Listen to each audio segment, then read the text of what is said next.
Ya, assalamualaikum warahmatullahi wabarakatuh. Selamat pagi anak-anakku sekalian. Bagaimana kabarnya hari ini? Ya, mudah-mudahan Allah selalu memberikan perlindungan kepada kita ya. Apalagi di saat ini kita masih kena pandemi COVID-19 ya, atau lebih sering kita dengar dengan sebutan corona. Yang belum absen silakan absen dulu ya. Silakan masuk, absen dulu. Jangan ngintip-ngintip, ya, ayo masuk, absen dulu. Hari ini kita belajar biologi. Pada pertemuan hari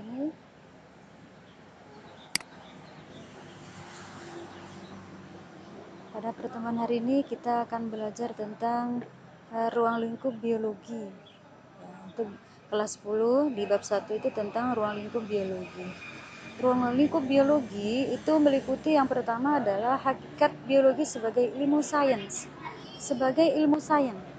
Jadi kalau kita belajar biologi ya, dari bahasa Yunaninya atau bahasa ininya, bahwa biologi itu berasal dari kata bio dan logos. Bio, bios dan logos. Nah, bios itu berarti bio itu hidup. Kalau logos adalah ilmu, jadi tentang ilmu hidup. Kalau zaman dahulu, masa orang tua kita, nenek kalian barangkali ya, kita dikenal dengan ilmu hayat. Ilmu hayat itu tentang ilmu kehidupan, tentang yang hidup, tentang benda-benda hidup yang kita pelajari.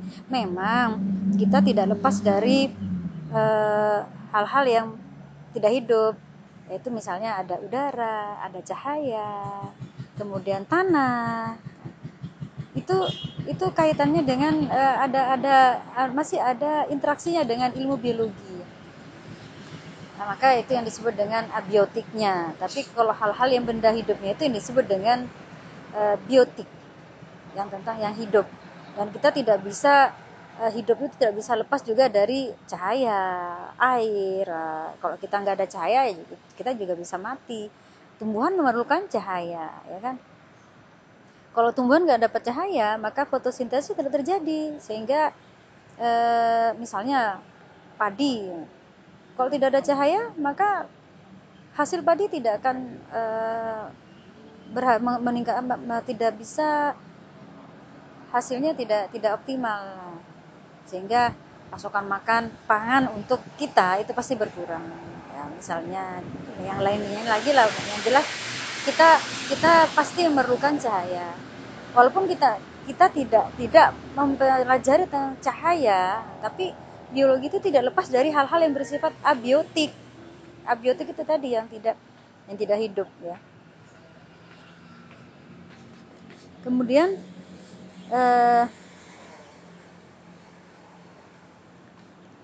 yang kedua adalah metode ilmiah. Metode ilmiah. Kemudian yang ketiga adalah prosedur keselamatan kerja di laboratorium. Berikutnya yaitu bagaimana hakikat biologi sebagai ilmu sains.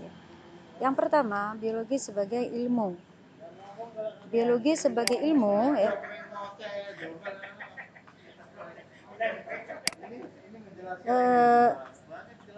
Biologi tadi ya, atau ilmu hayat yang sudah saya jelaskan di depan tadi ya, tentang hidup, merupakan bagian dari ilmu pengetahuan alam. Jadi kalau di SMP barangkali ya bukan biologi ya, tetapi dikenal dengan IPA. IPA ya, ilmu pengetahuan alam, IPA science ya. IPA terpadu. Karena kalau di jenjang SMP ya, IPA itu meliputi ada biologi, ada fisika. Tapi untuk di SMA, jenjang SMA, biologi itu mapel tersendiri.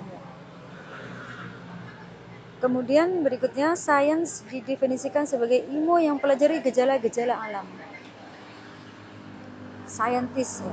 Jadi, dan ketika kita belajar biologi, maka perkembangan ilmu pengetahuan itu tidak stagnan, selalu ada perubahan, selalu ada perkembangan. Jadi selalu hidup terus. Kemudian yang ketiga, gejala-gejala di alam dapat terjadi pada benda hidup, biotik dan juga abiotik. Jadi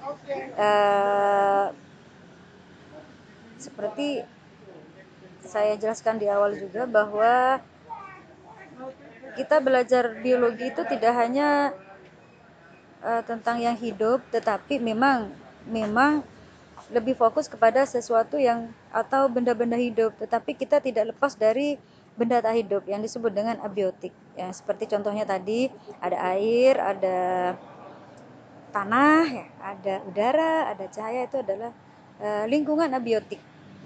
Jadi interaksi antara biotik dan abiotik itu yang akan yang nantinya disebut sebagai ekosistem, ya. interaksi antara biotik dan abiotik. Kemudian berikutnya adalah biologi mempelajari gejala alam yang terjadi pada benda hidup. Itu yang dilihat dari biologi sebagai ilmu. Yang berikutnya adalah biologi berasal dari bahasa Yunani, yang berarti bios itu hidup. Kemudian logos itu adalah ilmu. Jadi ilmu hidup.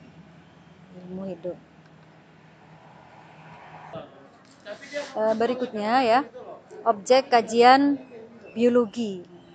Objek kajian biologi itu yang pertama diawali dari yang paling kecil itu adalah atom atau disebut juga unsur.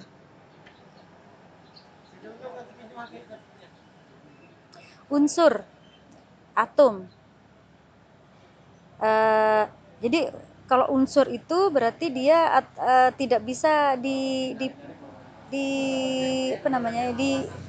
diuraikan kembali gitu ya.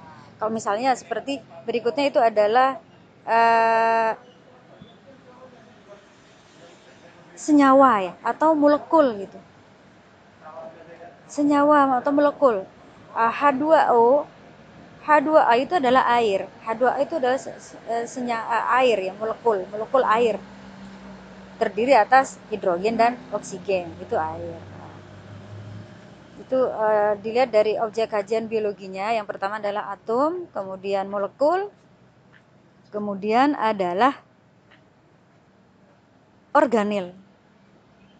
Organel itu adalah organnya sel gitu. Jadi kalau organel itu membentuk suatu kesatuan akan bentuk atau disebut dengan sel. Jadi sel di dalam sel itu ada organel sel. Antara lain misalnya contohnya ya, ada ribosom organel itu. Ada mitokondria. Nah, mungkin yang kalau yang digambar di slide itu adalah mitokondria yang sering biasanya muncul atau keluar ketika soal-soal latihan atau soal-soal ujian itu sering muncul.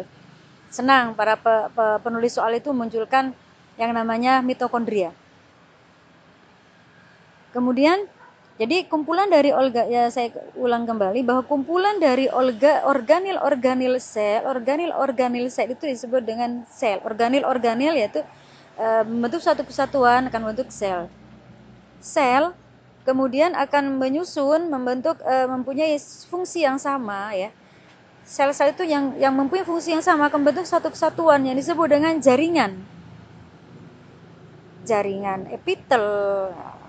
Epitel itu banyak, ada jaringan epitel kubus selapis, ada jaringan epitel selapis, kubus berlapis dan sebagainya. Itu jaringan. Kemudian kumpulan dari jaringan-jaringan yang maka akan bentuk organ. Jadi misalnya jaringan-jaringan penyusun hidung, tulang rawan, jaringan ikat dan sebagainya. Nah, itu akan membentuk suatu organ.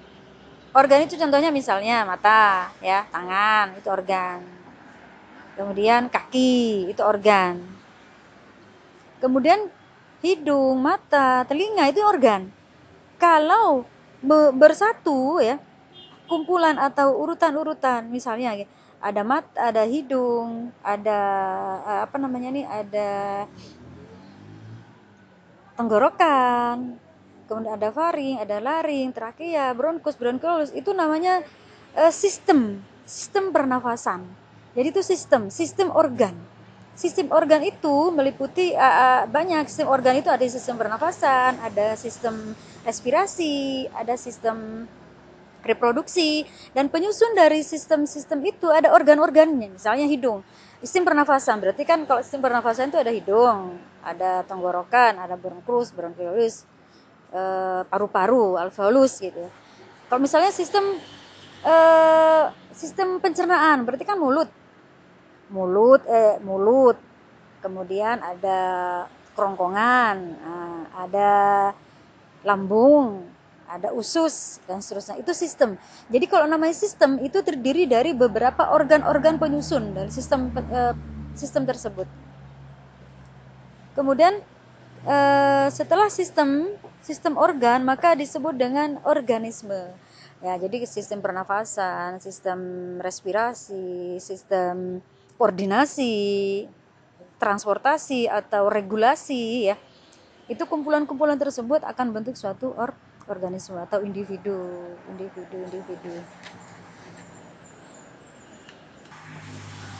Baiklah, kita lanjut kembali ya. Tadi sampai di organisme. Organisme itu merupakan gabungan dari beberapa sistem organ gitu ya intinya. Setelah organisme atau individu. Jadi kumpulan dari individu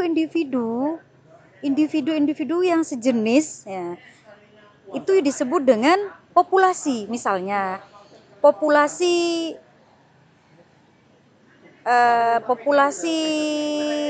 jerapah. Populasi jerapah. Atau yang mudahnya begini, populasi 10 MIPA 4.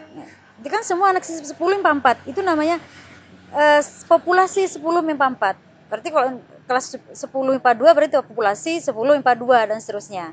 Nah, populasi itu berkumpul menjadi satu kesatuan, itu akan disebut dengan komunitas. Nah, misalnya 10 MIPA 4, 10 MIPA 2 dan seterusnya dengan kelas 12 berada di tempat yang sama seperti Semanda, berarti komunitas Semanda. Ya, ada 10 MIPA 1, 2, 3 dan seterusnya, 11 MIPA 1, 2 dan 3, ya, seperti itu. Kemudian komunitas selanjutnya adalah ekosistem. Kalau ekosistem itu berarti sudah ada interaksi dengan lingkungan yang lain ya. Kalau ekosistem itu interaksi antara lingkungan abiotik dengan lingkungan abiotik. Misalnya komunitas kalau di gambar itu ada jerapah gitu ya, ada gajah misalnya. Itu ada dalam satu lingkungan dengan ada tanah gitu ya, kita dapat cahaya yang sama, tanah juga di tempat yang itu gitu ya. Jadi ada interaksi, ekosistem itu interaksi antara abiotik dengan biotiknya, itu ekosistem. Ekosistem itu ada dua, ada ekosistem darat, ada ekosistem perairan. Jadi kalau misalkan kita berada di daratan, maka ekosistemnya ekosistem darat. Nah, ekosistem darat itu nanti ada ekosistem sawah, ya, ekosistem kebun, itu beda ya. Kalau sawah misalnya ada padi, ada belalang, ya, itu ekosistem, ada bekecot. Nah, tapi kalau ekosistem kebun, nah, itu nggak ada padi. Ada mungkin pohon rambutan, kebun durian, ada populasinya anggota-anggotanya ya beda dengan yang ada di sawah gitu.